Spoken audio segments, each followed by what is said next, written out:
Hey YouTube, Kill Switch RC here. Sorry about the few seconds that I wasn't in the video. I just need to run, get the video started and get back to my here. So okay. Alright, today what we're going to be doing is taking a little bit of a look at the team associated tc4, which is the rig that you see here today. Right? It's a wonderful rig, a very nice built vehicle, sturdy, durable, heap load of features, and quite inexpensive for a vehicle of its class. Right, so okay, let's get into it. Alright, so my rig isn't running at the moment, right, because of some minor problems that should be fixed very soon. But yeah, so let me just show you what is the problems with this rig, and I'll tell you the good things and the bad things about this rig. So let's get the hood off here. Right, this is a sturdy Lexan frame, as you can see. It can take impact. Look at that bend. Right, so a nice Lexan, and if you can see here, you'll see two skulls. Those are lights I have wired on the inside. Two skull lights. Okay, those are not important. They're just fashion. Alright, so if you have ever seen a rig like this before, associated tc4, you would already know that these are the stock tires. These are the stock tires. A lower profile tire, chrome looking tire, as you would see. I just see in there. Right?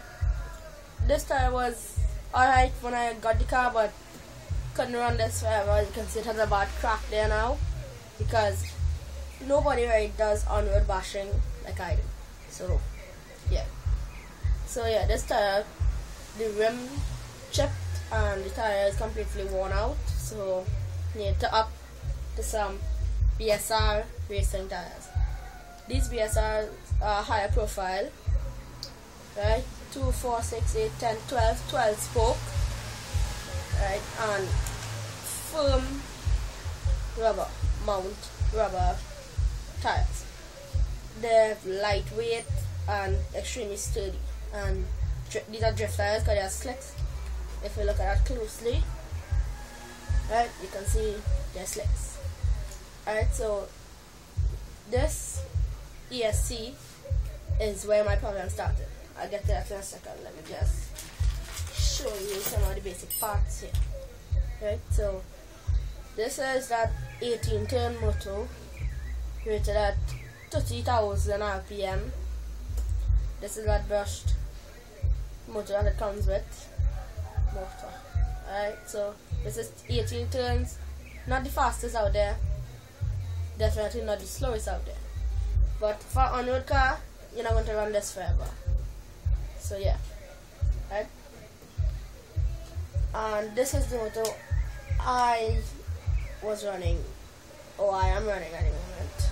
Right, this is a Team Iron 15-turn motor. You can see 15-turn. Right, this is a 15-turn motor from Method R. It's extremely fast. I got something miles out of this little motor, but yeah. So, but my brush DSC, LRP makes this, which I think is LRP is associated with Team Losi. Right? Yeah. So if you don't know what Team Losi is, just type in Team Lucy Racing or anything like that on your YouTube channel, and you should see exactly what Team Lucy is. So okay, let me get back into this. This comes with a nice aluminum heatsink that goes on like that. Right? Nice heatsink there. But this some time back, like a few months back, got wet because I run through a puddle of water. Of course, on road, you're not really going to be driving this through a lot of water. The ESC got wet and started to malfunction. I blow dried it and it started to work again. And then recently, just started to have starting up problems. When I say starting up problems, I mean connected to the motor, it would just, and I'm squeezing down on the throttle full power, and for like 10 minutes it wouldn't start up, and then when it starts up, it just goes like fire. It just runs, the car just runs, but then when you ease off of the throttle again, it's that whole scenario again. So I think the water that got in it a few months back is what started this entire problem with this vehicle. So that's one thing I don't really like. But if you don't get this wet, I'm pretty sure this would last you a lot longer. I had this car about 5 months now, and it runs perfectly. Right, I'm gonna get more in detail into the features on this vehicle. Right, but yeah, I can't show you any running videos of this yet, because on my old channel I had running videos of it, but this is my new channel now, so I need to get some new running videos, and I can't do it because my ESC is screwed. So I bought E-Tronics, I think it is, brushless 10-turn motor, an ESC combo that should come in the mail anytime this week or extremely early next week. So yeah, then you should see running videos of this bad boy up there, right? So okay, this aside, let's get into the gears that come with your 18-turn motor. Put the car aside for a second there. Get me some Allen wrenches to take this apart, so I can show you like exactly what you're going to be running on the top of your vehicle here. Right? So one thing I need to say about this vehicle is that high performance to the max. Associated really went all out with this vehicle. They put all their high-end equipment into it, and probably they could have waterproof things, because you're on the road, somebody's going to run through water, somebody's going to want to go out in the rain and drive there and see. They could have put a little bit of waterproofing on this, because as you know, brushed motors come waterproof straight out the box. Not that they come waterproof, they can take water because they're brushed. I have no idea why, but they can. So yeah, so the motor wouldn't have been a problem. Unlike with a brushless, it would be a problem because you would have to waterproof the motor and the ESC and whatnot. With this, steering servo is already waterproofed, and there's a receiver and the ESC need to get waterproofed, and if they did that, this car would be 100% performance car, vehicle or rig or whatever. But because of that, I won't call it that. So anyway, the pinion gear, fully aluminum, right? Nice aluminum here. So normally you will want to get a hop up or upgrade to aluminum when you get your vehicle, but with this you don't have to, because it comes stuck with aluminum. And whatever this thing is, I have no idea what you call it, but this also is aluminum, right? So a next hop up that you probably would want to get out of the box, you don't have to get with this vehicle, with this rig, right? So it has a heatsink that mounts directly to the motor, that is aluminum as well, but your spur gear isn't aluminum, it's plastic. It has plastic spur gear.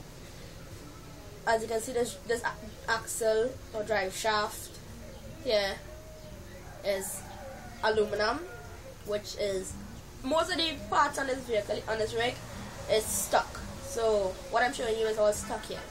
So yeah, this comes aluminum, nice out of the box. Some of your underneath mounts here, what mounts to the motor protects it, is aluminum, right?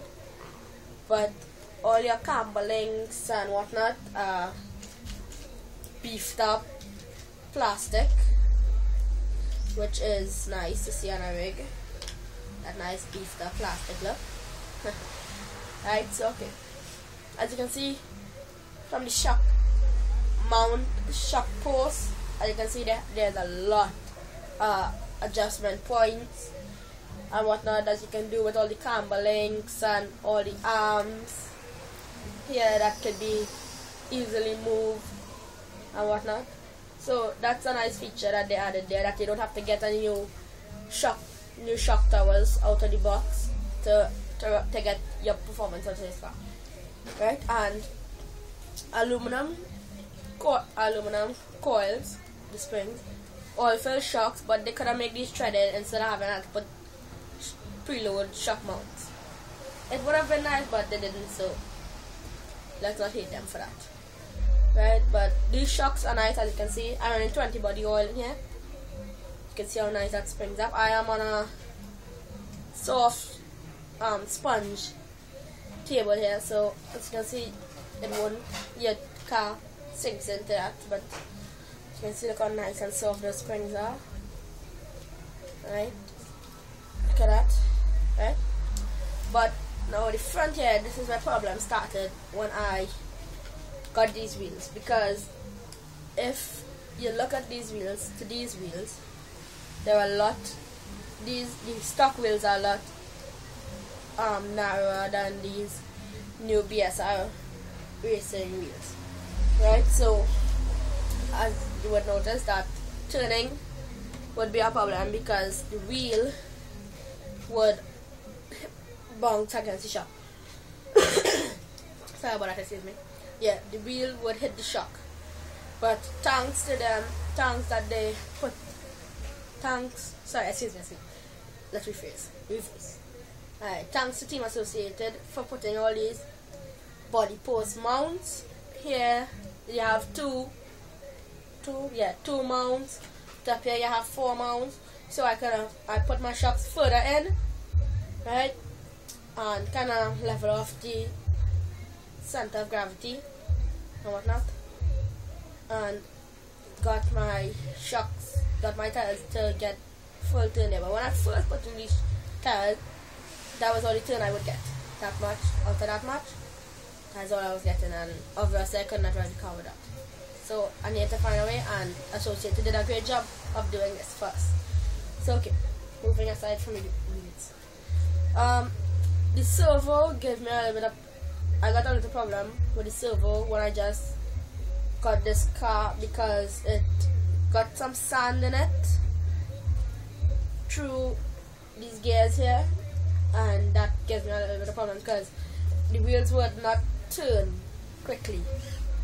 But you can just open that down, add 3 drops of oil in it, wipe with a Q-tip, and get back out there. So full ball bearings all around with these tires. Let me see, I don't have my pliers at hand, but if I can use a stapler. No, I can't actually get my wheels off because I don't have my pliers around, but these tires are full ball bearings right around, right, fully ball bearings. So that's something nice you really want to see in a vehicle like this, that how smooth that runs. If you don't find it running very smooth, because the front of the car is going slowly and touching the sponge on my table here, but it's a smooth rig, right? So yeah. Another nice feature they could have got put for you here, they could have upped to not this, an antenna this short with 2.4 megahertz transmitter.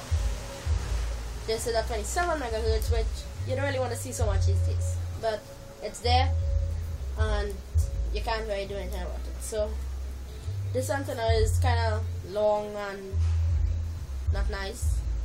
So yeah, so if you want another nice upgrade you can go to something cheap but very good, like the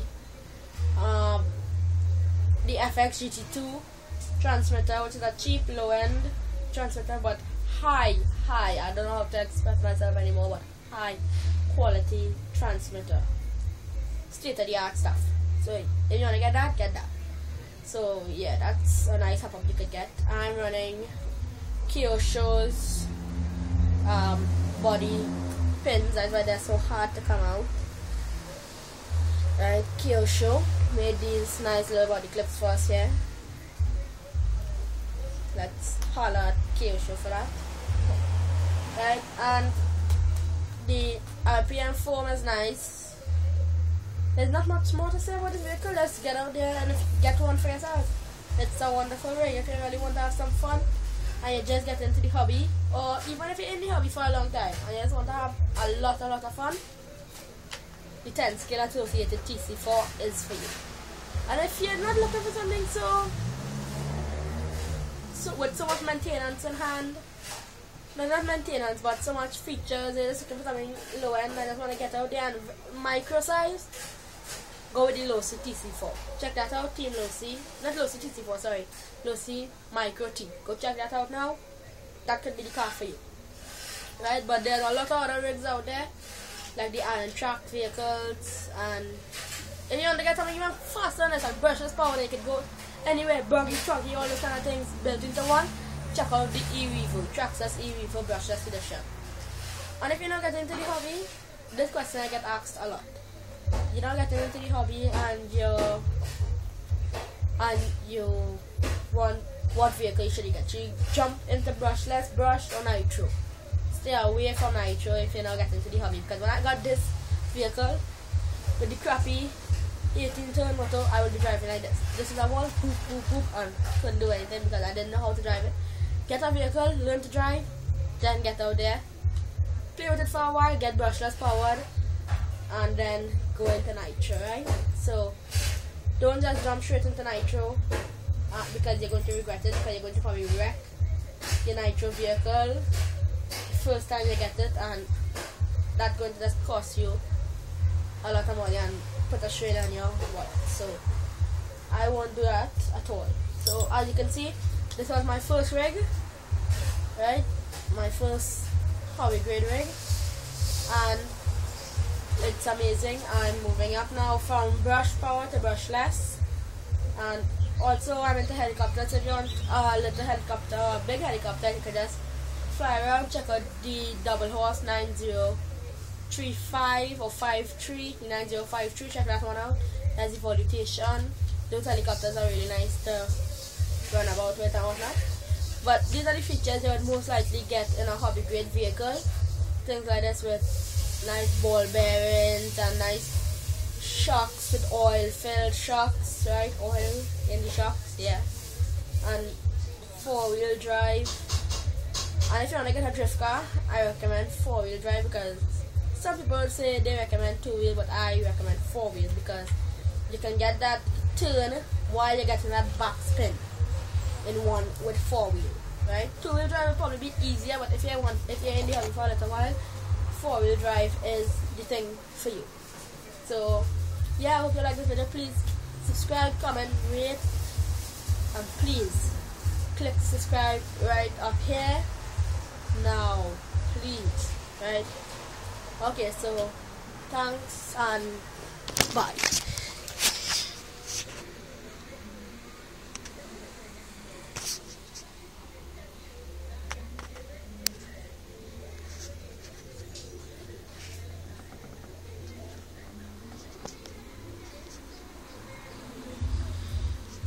Subscribe.